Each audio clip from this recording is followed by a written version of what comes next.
Hello? Hello? Yes, my friend, you are live on air. Hello. Christian Prince, are you there? Yes, I hear you.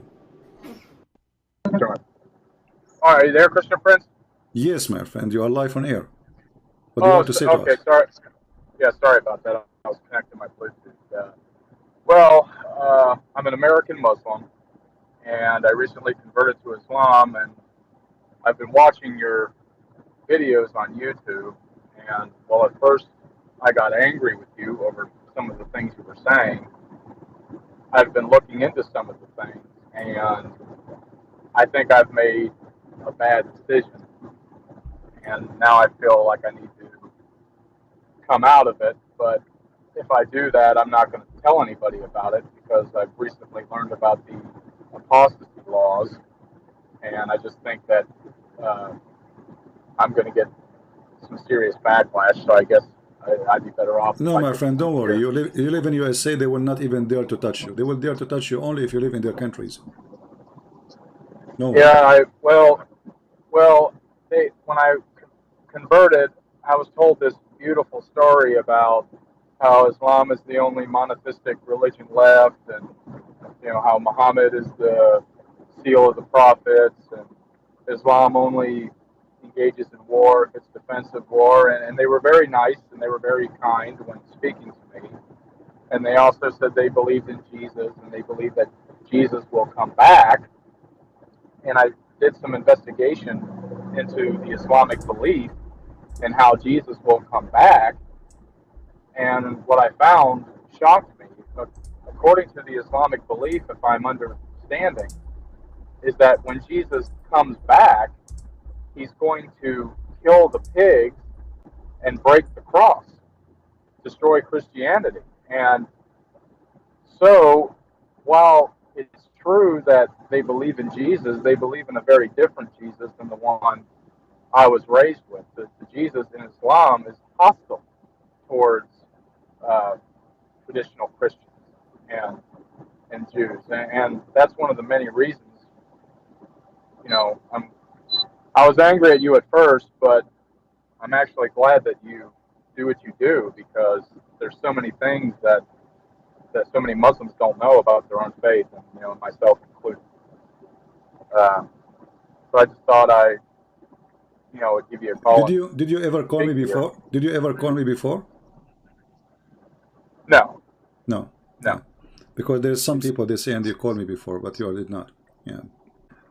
So my friend, so did you decide today to leave Islam?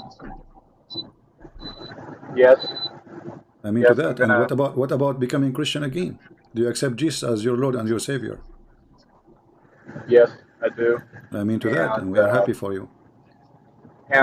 I feel terrible for that dude. There's a lot of really good Muslims out there who I don't think that they either don't know about the core things that Islam teaches.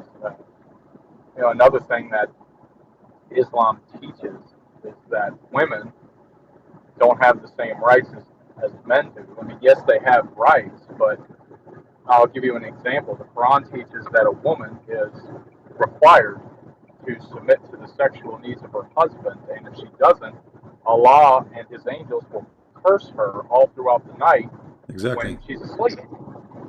And a man is able to unilaterally divorce his wife, no questions asked. A woman can't do that in Islam. A man can have up to 4 wives, although Muhammad could have more, which yeah, A I privilege, was, yeah, sexual yeah, privilege to the cult leader. exactly. And not only that, Muhammad had sex slaves. He sold sex slaves. So I've been doing a lot of investigating into the faith after I converted, and I should have done more before I took the Shahada, but Yeah. For how long you been a Muslim? not very long, about 3 months, not very long. Few months? Uh, yeah, a few months. Okay. I was curious. I went to a mosque. I met some very nice people there. They were very open, very welcoming. I was actually surprised on how open and welcoming they Well, would they are be. nice because they wanna win you. You know, this is the game. You know, what do you think they will be rude to you? I mean, they're trying to win you to join us, right? So it's a trap. Ha, have you And have you ever heard of a scam is not nice when they call you like a scam? You know what scam is? right, and well, and I've been asking some of my friends who I attended the mosque with some of these questions, and they don't like to hear them. They don't like to hear them. They don't like answering them. Or they say things like, "Well, you're taking it out of context, you're misinterpreting it," and it's almost as if Islam is never wrong, ever. The Christians are always wrong, and Islam is always right. Islam has never killed a person. It's never done anything that would reflect negatively on the faith. And I was also looking into ISIS and other Mm. terrorist organizations that have done, beheadings and sex slavery and all of these things. And I thought, before I converted to Islam, I thought, well, that's not real Islam. I thought, most Muslims don't do that, so that's got to be a perversion of the faith. And what I found was Muhammad, during his lifetime, beheaded several thousand people during his political campaign after he went from Mecca to Medina. He then became a politician and a jihadist, so he switched from religion. He turned to politics, and his favorite method of execution was beheading. That was his favorite way to, and he beheaded. Actually, his favorite was a crucifixion and putting nails in the eyes and cutting hands and feet. Oh, Yeah. wow, what a good trade-off. Yeah, this is his favorite, and this is actually in the Quran. So and Muhammad, he practiced that. He put nails, he heated nails, and he put them in the eyes of those people who oppose him, as we can find in the And with his wife, I also found out that with his wife Aisha, part of how he got Aisha to marry him was he and Aisha tricked Aisha's uncle. Not Aisha, Khadija. Oh, okay, right. Khadija. Well, they tricked him into getting Muhammad to marry him. Right. They tricked him while he was asleep, and they put ceremonial marriage robes on him. Yeah, they made the father drunk. And they changed his clothing. And then when he woke up, they told him, "You married me to this guy," but he said, "No, I did not." So it was a fraud. Right. Yeah, and this is telling you the quality of the wife and the husband. And so at first when I was watching your videos, I thought that you had I thought this guy's just got a real beef against Islam, and I thought a lot of the things you were saying were nonsense, but at the same time I couldn't put down your YouTube channel. I just kept listening, and so I did some investigations, and so much stuff I found out since then. So for how long you are listening? For how long you are listening to my channel? A few months, 2 months. Okay. I listened to it 30 days after I converted to Islam, and you were doing a video about what was it? You were debating a Muslim. I think his name is Ibn Farouk. Was his name? Ibn Farouk. Okay. Ibn Farouk. Well, you were debating him, and I think he was using a fake name. Okay. And when you were debating him, you guys were talking about when Adam sinned in the garden, and you were discussing whether or not angels had the ability to lie. Correct. You were saying, tell me these things if you are true. I can't remember exactly what you wrote, but I'm sure you remember the one I'm talking about. Yeah, tell me the names of those things if you are truthful. Right, and so I really liked Ibn Farouk, and I still do. I mean, I don't think he's a bad person. And a person, he keep lying. He cannot be a good person. Right. Well, I think a lot of them do, and that's another thing. That Islam. So a good person, he don't make religion as a business of lying, because supposedly you are following God, and the one who is religious is the last one to lie, right? So when the one who is religious is lying, so what kind of religion this religion is?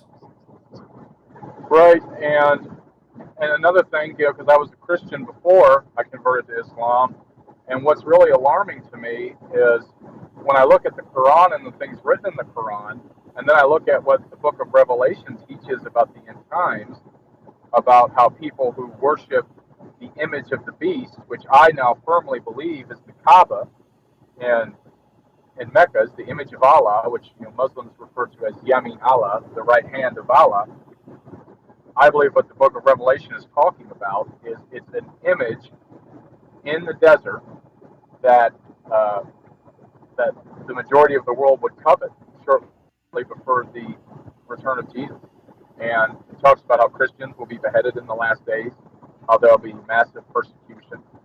And I looked, another thing, what most people don't understand about Muhammad was after he died, his caliphs, Abu Bakr, followed by Umar, followed by Uthman, they conquered a quarter of the world's population in a span of, I think it was 40 or 50 years. They conquered most of North Africa, the Middle East. It used to be Christian before Islam came out of Arabia. But as soon as Islam came into the world and the caliphs came into the world, they immediately began attacking their neighbors to the north, south, east, and west in all directions, and it's still going on to this day.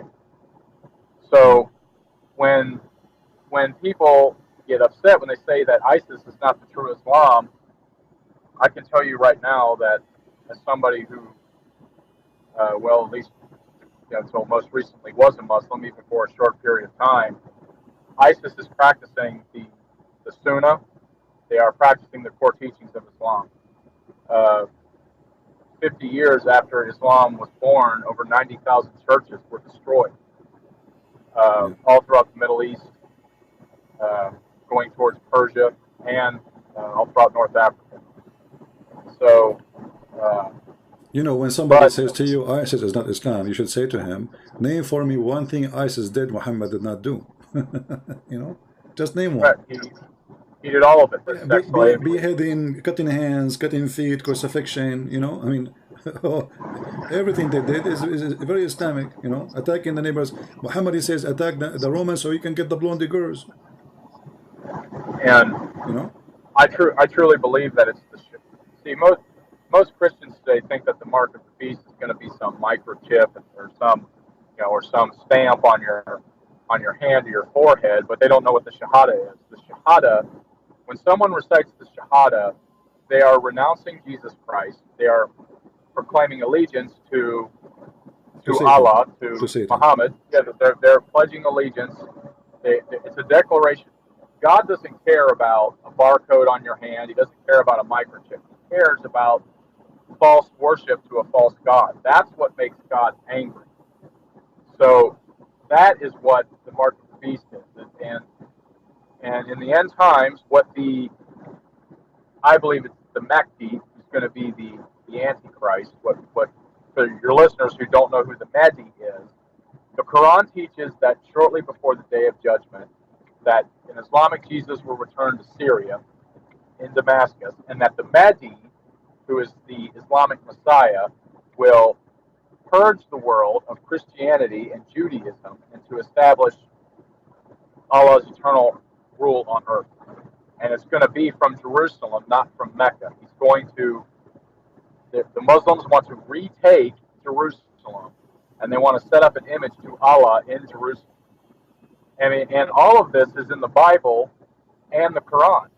So Christians it's imperative that when you talk about end times, that you don't just look at your Bible. You have to look at the Quran, what Muhammad taught in the Sunnah and the Hadith about the end times, because it all bears a direct relevance to all of this. And well, my friend, we are happy. We are happy that you decide to leave. And if you know any of your friends, you met them during the time you became a Muslim in the mosque, and they were a Christian, they converted to Islam, let them watch my videos and ask them to be free to call me if they are still not convinced to leave Islam. Right. And and with the apostasy laws, I Well, don't called worry you about today apostasy law. Don't under a worry different. about it. Here, they don't dare to do anything. Here we go. I live in America. What they can do about it? We are men. We are not cowards, right? Right. And We are men, and yeah, I'm not worried we about are not anything cowards. happening to me here. Yeah. What? But the reason I'm bringing up the apostasy laws, yeah, I'm not worried about anything happening Yeah. to me here. Don't It's just worry. Many Muslims take these apostasy laws very seriously. They No, they don't. They don't. People are leaving and a lot of Islam, my people think friend. it's a joke. It's People are not a leaving joke. Islam. No, people are leaving Islam in the Middle East, left and right. Just go and see in the Middle East what's happening. You know, all days is over. All this is over. The only places Great is story. like Pakistan, Bangladesh, maybe Pakistan. But if you go in the Middle East, if you go to many countries in the Middle East, you will see many even changing their names from Muhammad to George or whatever, you know. So all this is really over.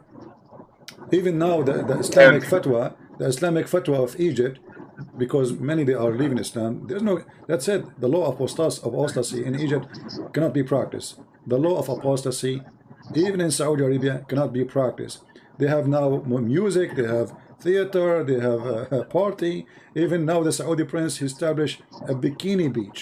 So all days is over, and I assure you soon the Saudi Crown Prince of Saudi Arabia will allow Christians to build the churches because they are trying to fix this country which Muhammad damaged it. So there's a big right, revolution in the Middle East right now, and the Middle East is a change. Just last week, the government of Emirat they changed the holiday or every weekend from the normal Friday to be Saturday and Sunday. So from now on, Muslim in United Arab Emirates they have their weekend as us Saturday and Sunday, which is following the Bible. right. And for your listeners too, another thing, but when people first convert to Islam, they really just like I was born in the United States. I'm an American. I was born and raised as a Christian. When you convert to Islam, they're really obsessed with micromanaging everything you do, how you dress, how you speak, what what you're allowed to say, what you're not allowed to say. Everything is haram. Absolutely everything is haram. You got just people bugging you night and day, and if you don't show up to mosque, you don't show up to prayer, you have people calling you wanting to know how come you haven't shown up. Yeah, they harass you. I mean, You know, it's harassment so religion. They're trying to it's intimidate you too. militant. They try to intimidate you to tell you we are watching you in case you do not know. Right, You know? and Yeah. that's another reason why uh, when I first came across your videos, I started taking a closer look, and it's been an incredible couple of months. All the stuff that was not taught to me that I've since discovered. Muhammad was a sadistic human being. He removed the heads of 800 Jews in a single day.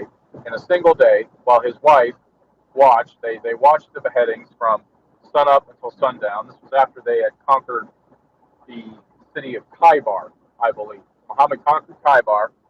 They rushed out all the male Jews that were alive. Women and children were immediately given to Muslim families, and they beheaded 800 Jews in a single day. In a single day. And then after his death, Muhammad's generals, one of his generals was a man by the name of Khalid al, I can't pronounce his last name. Khalid was, I'm sure you know who I'm talking about. Mhm. Khalid had killed Zoroastrian Christians, beheaded them uh, at once, and this is a terrible story, but your listeners need to hear it. Khalid was one of Muhammad's top generals, who was also Maybe you a mean general Khalid. for. Khalid? You mean Khalid? Yeah, yeah, that's what I'm talking about. Okay. He's also a general for Abu Bakr, who was Muhammad's first caliph. Hmm. Khalid went to the to some Christians in Iraq. That he conquered this Christian city. He then took the uh, I believe it was the Zoroastrian tribal leader. He cut off the man's head.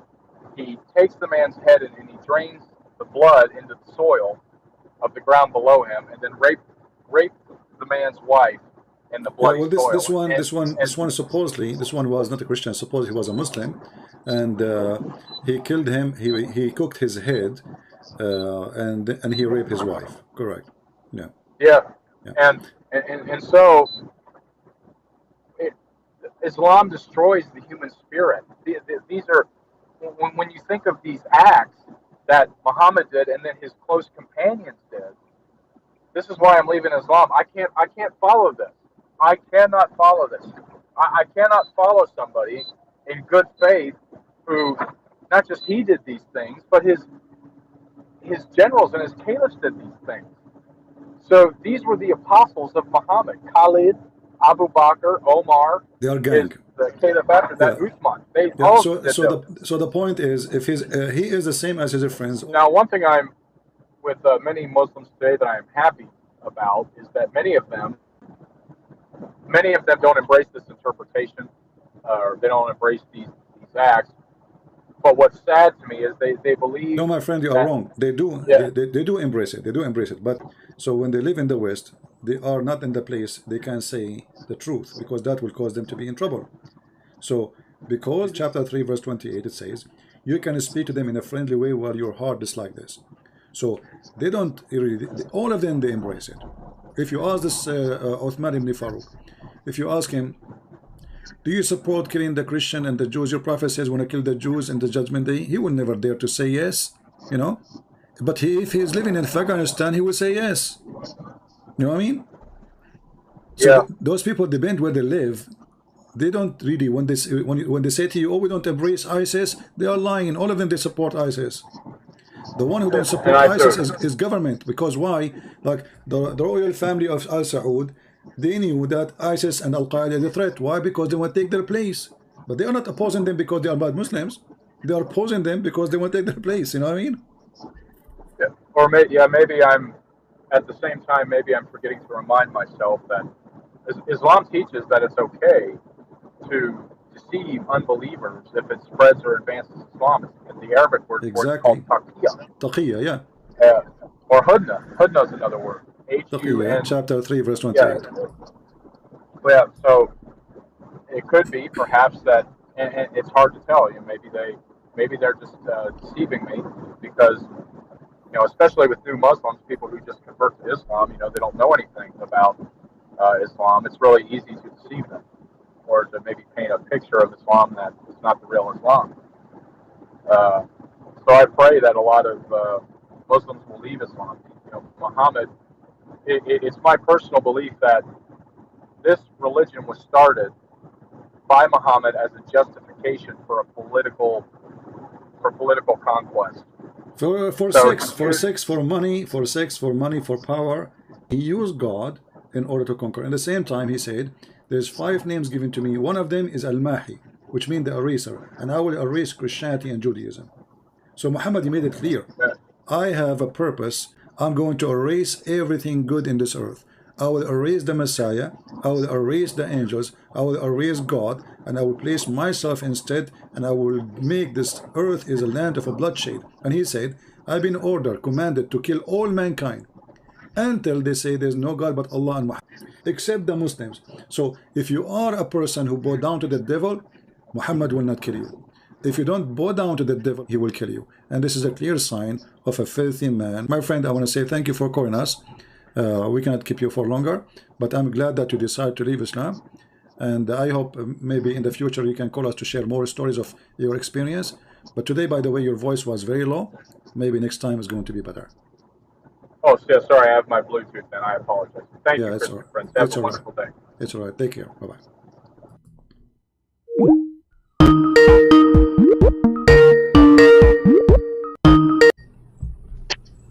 Let us see this person. Hello? Yeah, hello. Yes, my friend. Are you a Muslim? Hello, this Christian Prince. Yes. Yeah, literally, I'm still a Muslim, but you know what? Don't tell anybody. I want to get out. It's not But very you are live on easy. air. You are live on air now. Yeah, please don't tell anybody. It's serious. Yeah, I But you are wanted to live on ask you air. about But you are live on air. yeah, If you don't want me to yeah, tell anybody, are you being like joking or what?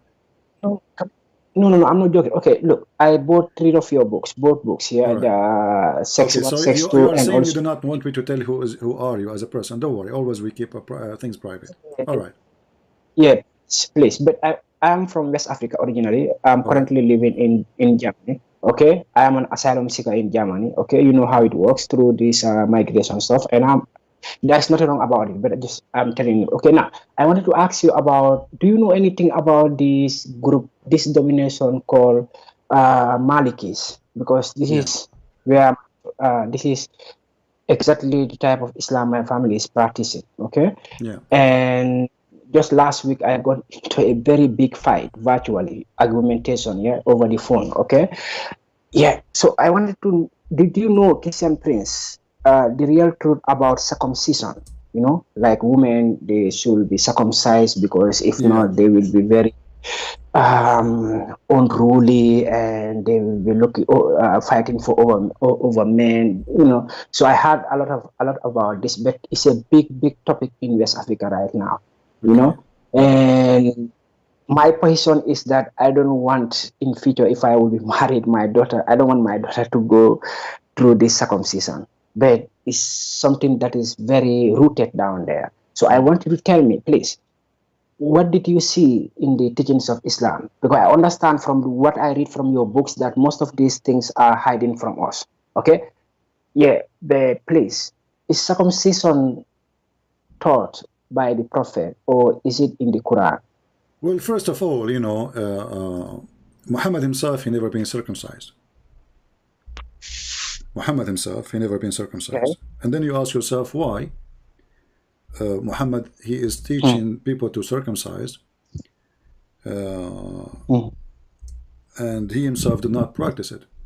The Muslim, they will say to you that Allah is the one who does circumcise the Prophet, so he do not need to anyone to circumcise him.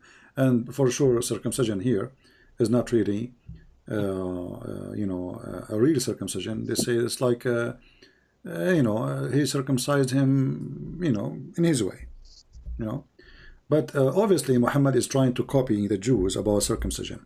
However, when the mm. Quran, when Islam, he speak about women, there is many hadith speaking about women circumcision, and this is where the Muslim, they sponsor those ideas of circumcision of women, and even the Muslim, they have tons of articles about the benefit of circumcision of women. Exactly. Uh, yeah. Yeah. So Yeah. if we go in the hadith, Yeah. let us go in the hadith here. Okay. I'm trying just to find the hadith which is speaking about.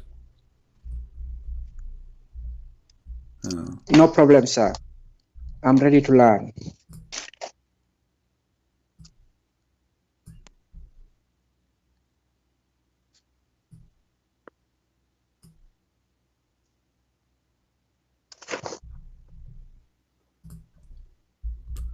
Let us see if we can find this one in English. There we go. Okay. So this is a hadith about Muhammad, about Muslim women. They are practicing the circumcision for women, and then Mm. they were cutting too severely. They are really, hurting those girls badly. So Muhammad, obviously, this is causing bad bleeding and etc. So Muhammad, he is the one who taught them to do circumcision. So he said to that women, don't, like hurt badly. Don't be extreme in the cutting. But this is where Muslims, they take it that it's okay to cut and we have to do circumcision for women. And this hadith here is a sahih, as you see. Wow. So if there is a big scholar right now in West Africa, specifically in the Senegambia region, I still don't want to tell you where I come from, but Okay. Senegambia region might give you an idea. Okay. And this guy studied from Egypt or somewhere very close to that area, but he recently sided with campaigners, yeah, from the West, okay, who are trying to outlaw, okay, this female genital mutilation. And this scholar also says that the practice of female genital mutilation is un-Islamic. It's nowhere in the Quran. But me having your book and listening to some of your videos for 2 years now, it seems like it seems like I saw or I heard you saying that yes, there is a hadith that supports something like that, and this is why I called tonight to make sure that I verify this. Yeah. Well, this is not the only bad thing here, but the question is, uh, uh, there's many hadiths speaking about this. As an example, that the khitan or circumcision for women supposedly is to control the the sexual desire of the women, so she will not feel horny. And this is mean that only Muslim man he can enjoy sex, and Muslim women she should not enjoy sex. And actually, this is why you will see that the wife of Muhammad, she's obviously being circumcised, and she never have orgasm. So if we go and we read here, you will see that the wife of Muhammad, her name is Salama. Okay. She said, "Do women even have discharge? Do the women even have discharge?" And here you ask yourself, why this woman, she don't know what is discharge, and she is the wife of Muhammad. Why she never have discharge? Discharge happened because the woman she got excited, and if she is not, either the man he cannot do it, he's not making her excited, she hate him maybe, or the woman she is circumcised. But we have in front of us the wife of Muhammad. She says, do even the women have discharge? So the wife of Muhammad witnessed that she is his wife and she never ever had orgasm. And this is also one of the Sahih hadiths. Oh, this is Sahih Bukhari in front of us. Here we go. Hadith 130. Yeah. Does a woman get a discharge? And there is a big question mark. Yes, let your right hand be indoors. Yeah.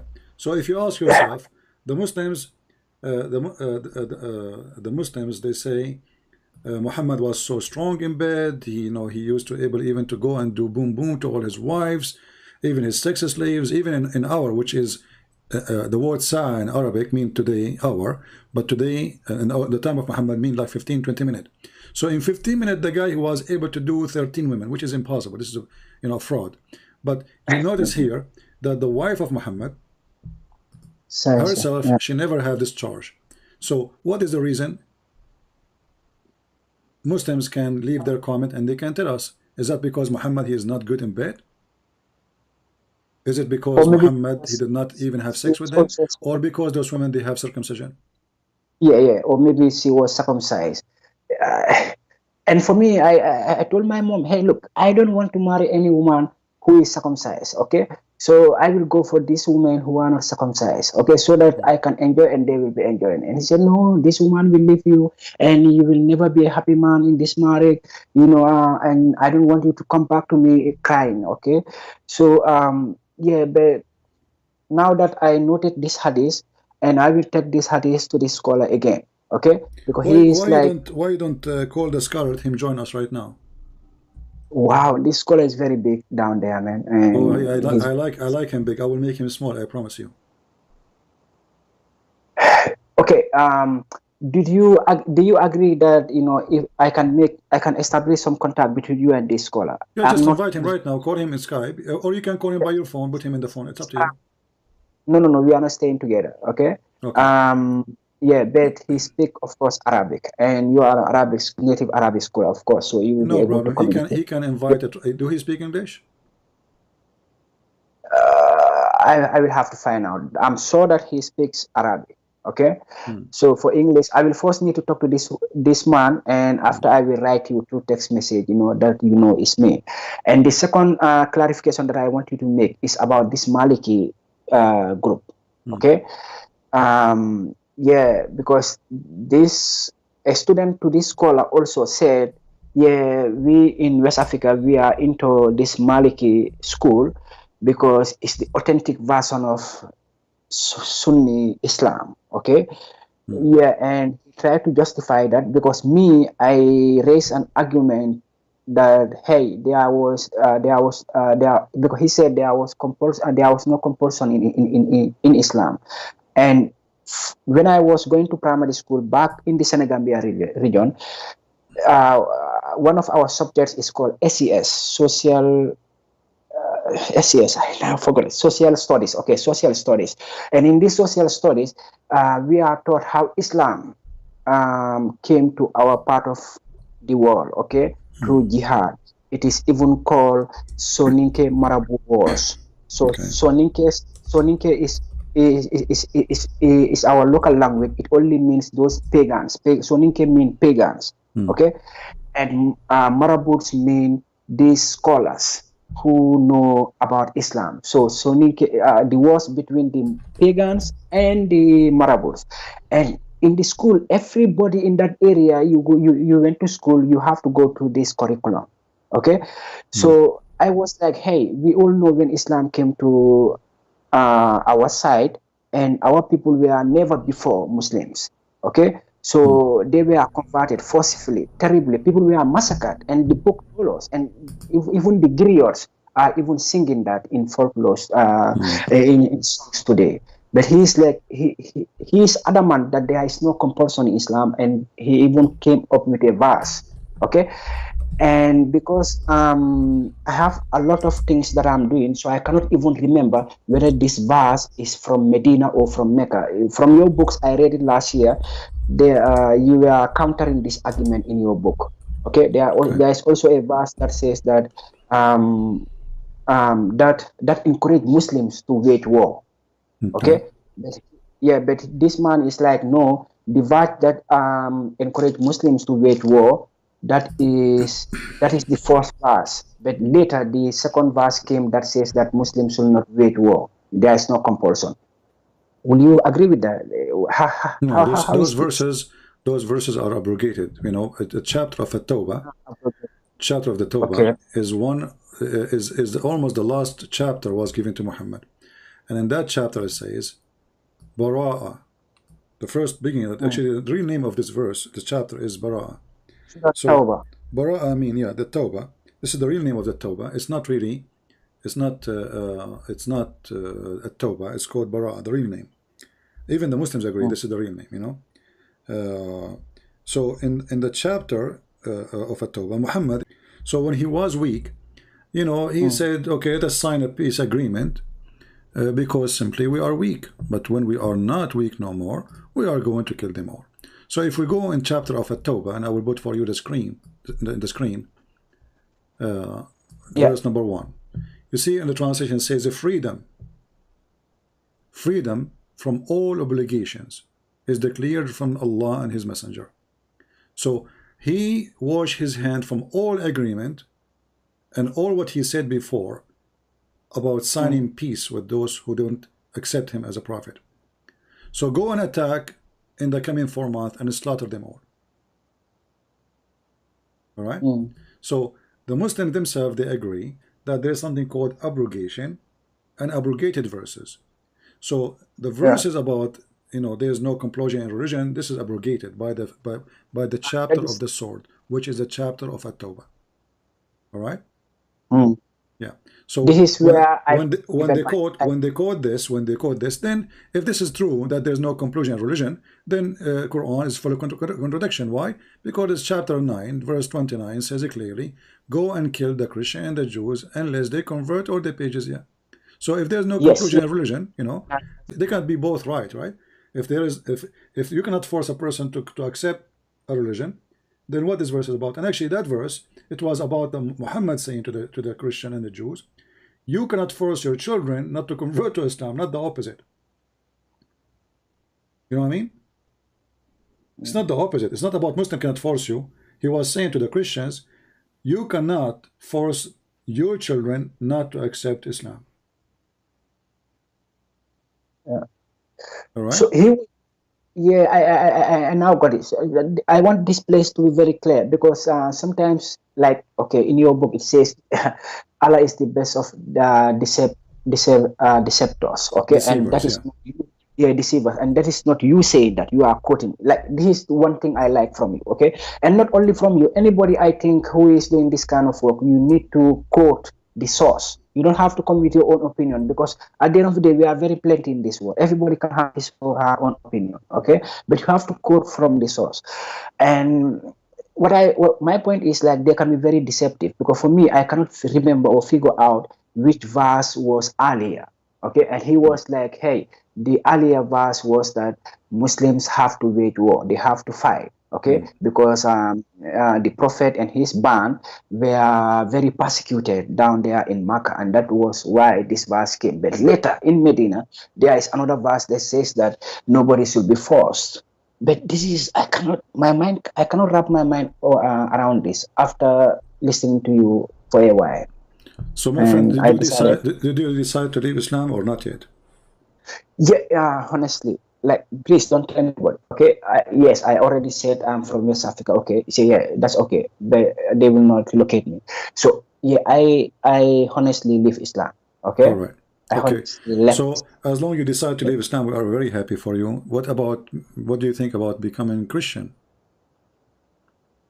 Yeah, for me becoming Christian also, I try to I managed to got a copy of a Bible, Yeah. okay, to try to read myself when I was not very busy, yeah, and I came across some passages that were really difficult to me. Like what? So maybe Give me some, so I can help you.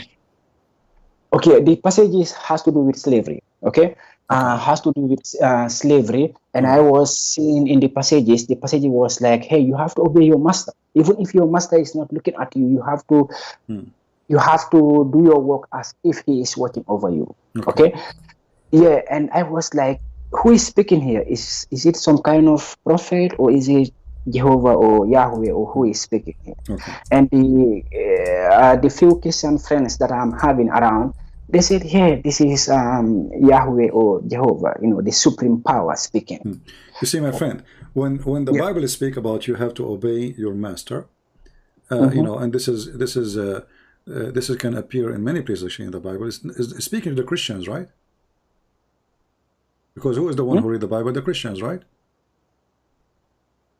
Yeah, Okay. So I guess when so. Yeah. we just before you call me, we just showed you that even in the Old Testament, people they sell themselves their service to be a slave for the maximum of 7 years, which means 6 years and 1 day.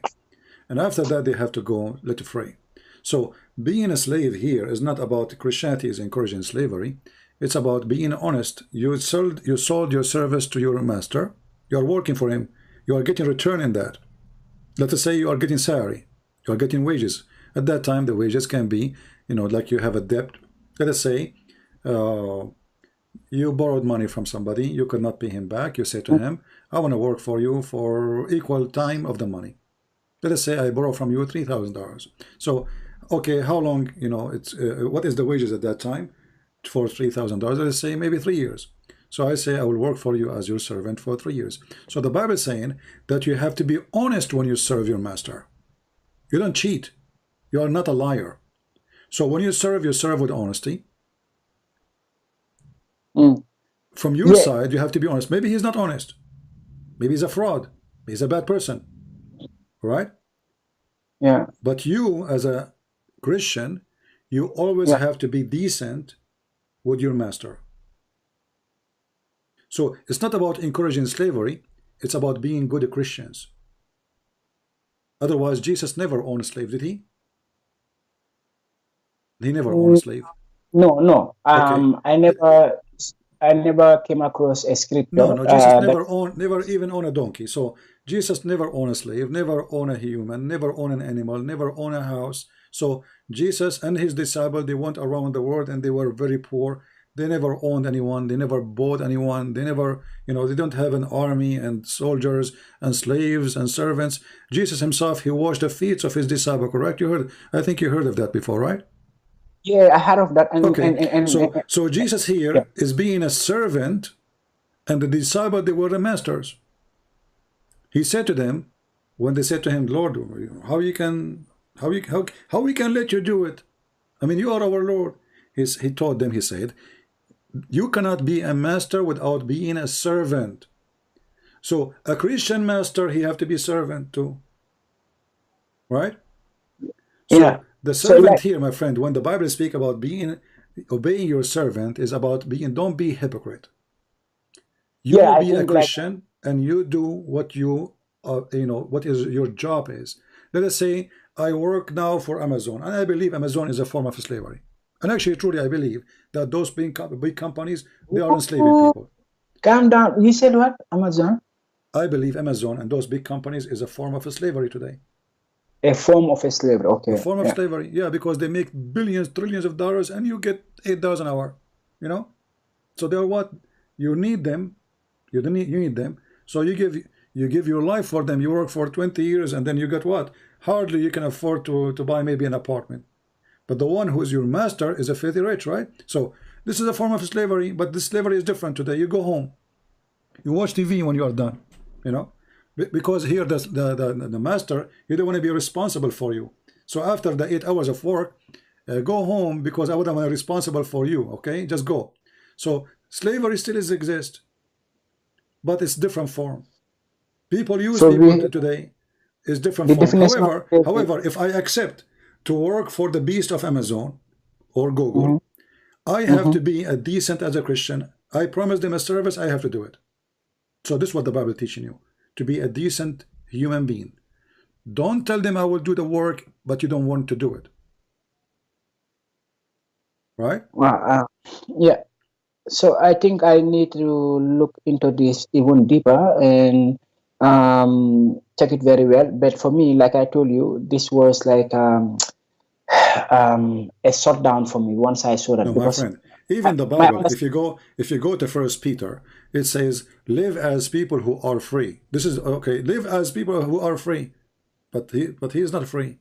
Live as people who are free, not using your freedom as a cover up for evil, but living as servant of God. So live as people who are free. So even if you aren't free, live as a free person. How you can be a free person? By not being a servant of the devil. So let me ask this Freedom for question. us as a Christians is to be free from the devil, not Okay, I got that. not really from a master, because a master, you know, it can be a job, it can be a good for me even, you know, I like, let us say I am exist now 3,000 years ago, when there's no companies, there's no jobs, there's only rich people, poor people. What I would do? What I would do? I will go to a rich man, I will say, I want to be your slave.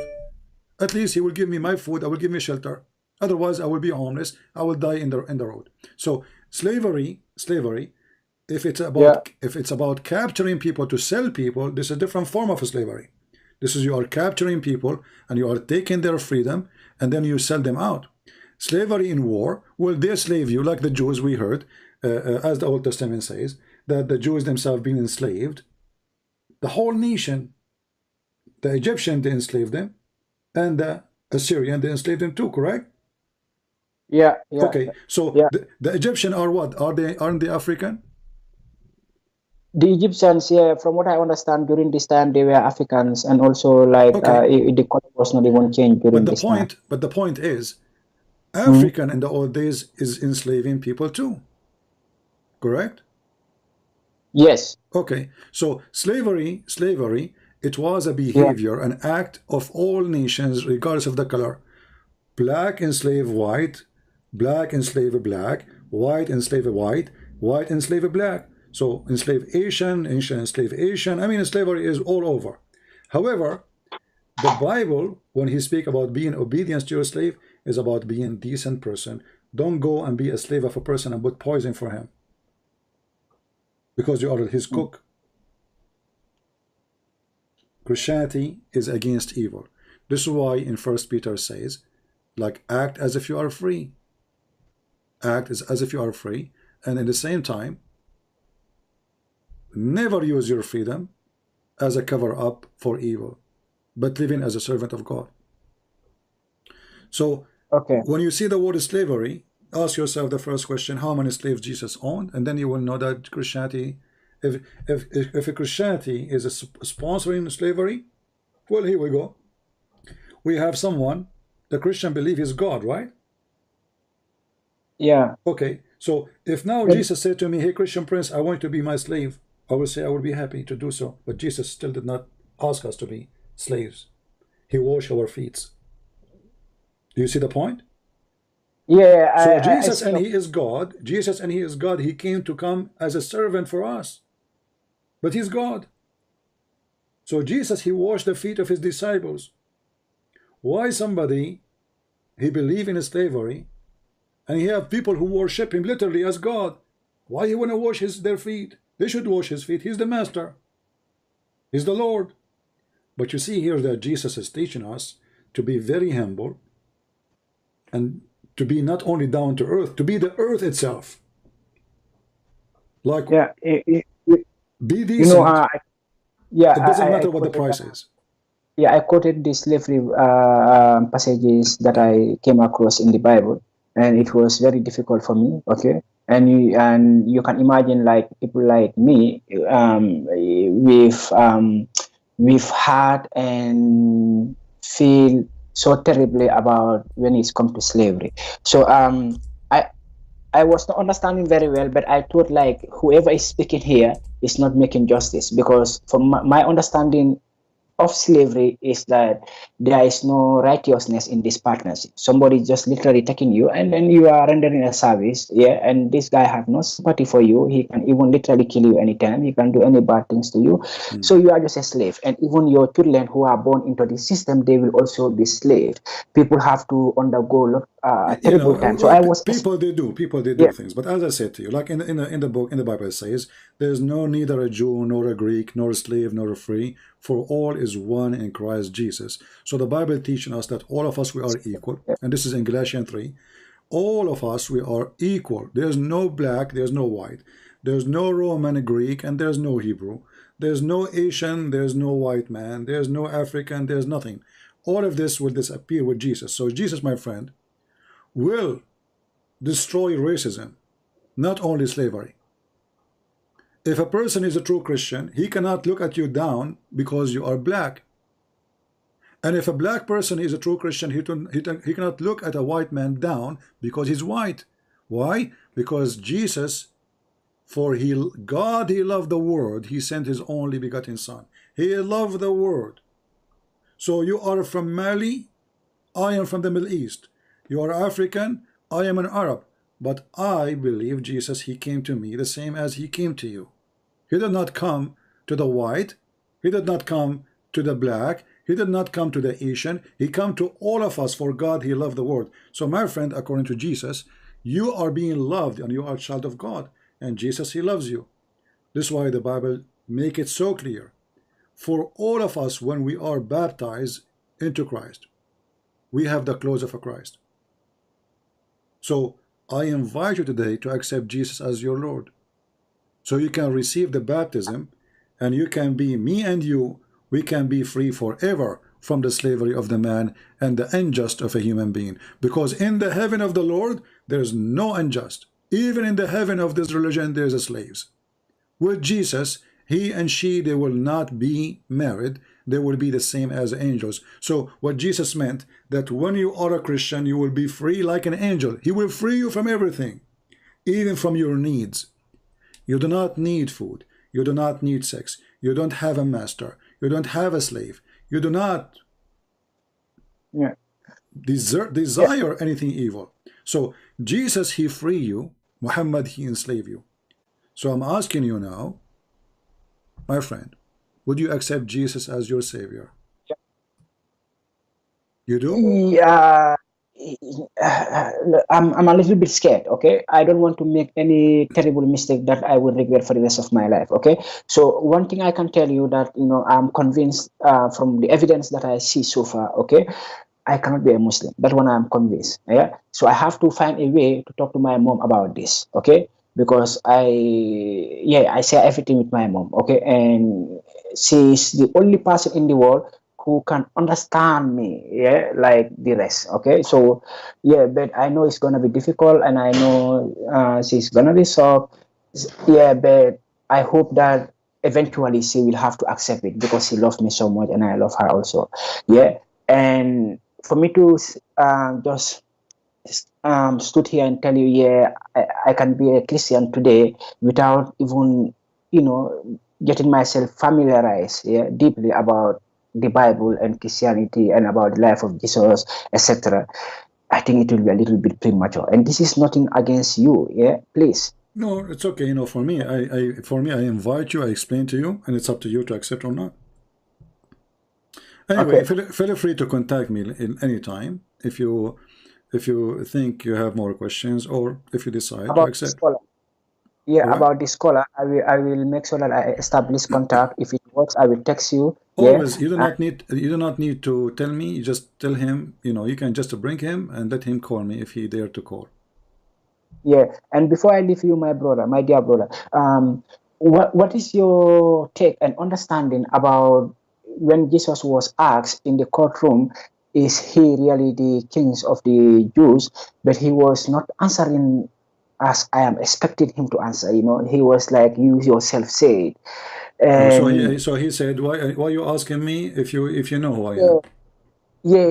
yeah. So for me, in my own little, or my not very advanced knowledge, I was expecting Jesus to say, yeah, if the accusation was correct, yes, what they accuse me is yes, I'm the king or I'm not the king. I am Okay, the but king for sure, and that's why they crucified him. You yeah, see? but he himself did not confirm that. No, he He was confirmed. He said, "You said so." He did not say, "No, I am not." He said, "You said so." So you just admit that I'm the king. okay. That's his conversation. That's his way of. Okay. Yeah. Wow. See, Yeah. my friend, if you say to me, Mm, let us say I claim to be a prophet, mm. and you say to me, "Are you saying you're a prophet?" I say to you, "You just said so." So I'm saying to you, you just agreed that I am. But You don't know, you think that's a little a bit? person in the court, he don't want to be punished. He will say, "No, Yeah. I did not say that because this is why they are. He's there, because he claimed to be the Son of God. He claimed to be the King of the Kings. So they are reading for him the crimes he did. So he should say, "No, I did not." So he can save himself, right? So he did not say no. He No, said, no. "You said so." My perspective is that Jesus Christ is a righteous man. He is even considered as a God. He have no errors. So I was expecting him to say, "Yes, I'm the King of the Jews," because at the end of the day, He he said that has nothing to already. But lose. you know, Okay? Jesus did not need to say what he said a million times. The whole idea of him to be there is because he claimed to be a person who forgives sin. The Jews, they said to him, "Who is the one who forgives sin?" You know, how you can forgive sin? Isn't it only God forgives sin? When Jesus says, "Before Yes. Abraham I am," before Abraham I am, he is claiming to be exist before his birth, right? Yeah. Okay, so before Abraham I am, that's mean I am not like you. I am exist since the beginning of time. When Jesus says, "I am from above, you are from below," well, what does that mean? Yeah. There is somebody from above except God? So you are from above, I am from above, you are from below. Do Jesus need to repeat that again and again? So they are taking him to court for a very simple reason. Because of all those Mm. things he said, not only one thing he said. All of them is a crime according to the rabbis, and he have to pay for it because he claimed to be God. King is not a big deal. I mean, being a king or not. And Jesus obviously is not being a king as a normal king of today. The Bible is speaking It's about not him, little. the one who will come and he will be. He is a king of the kings, not a king. You know. So the king of Israel is not about being a king of a nation called Israel. It's about the king of all mankind, not a king of with the he have a throne from the Roman. If the Yeah. if This the was. if the Caesar if I the was. Caesar of the Roman, he like Jesus, he say, "Okay, you will become the king of Jerusalem. I will make you a king. Go ahead."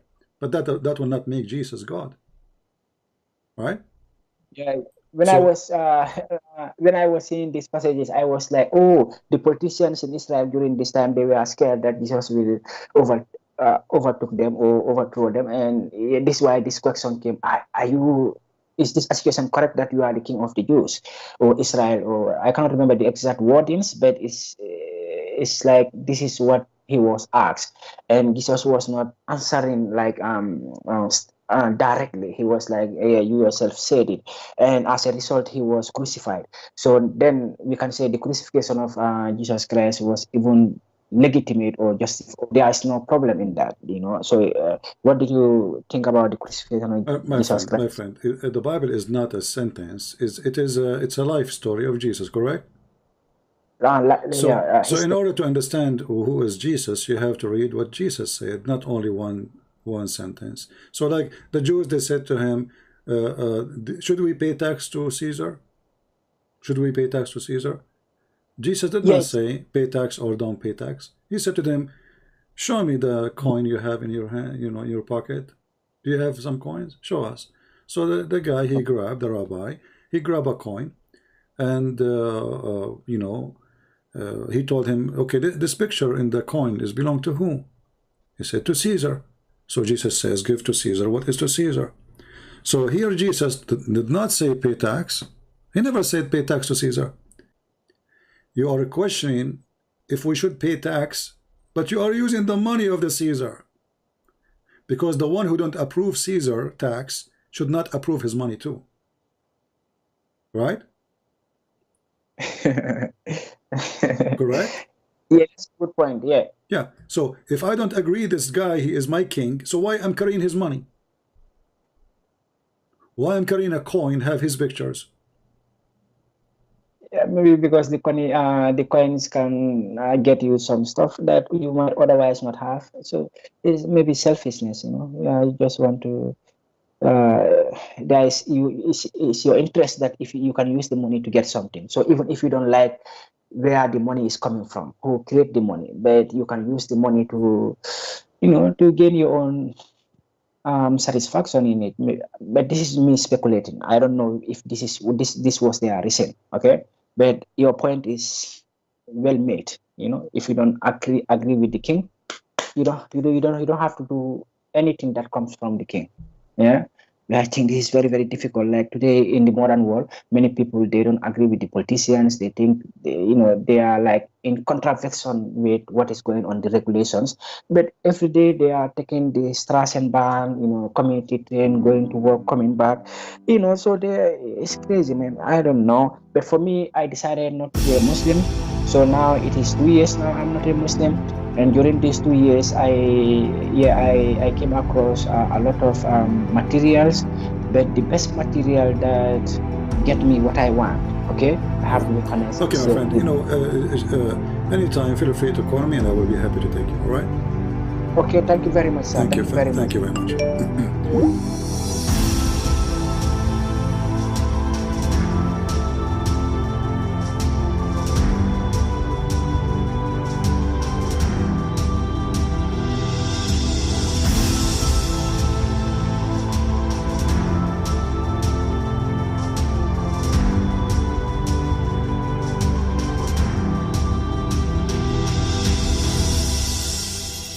You see, guys, the scripture teaches, beloved, do not believe every spirit, but test the spirits to see whether they are from God.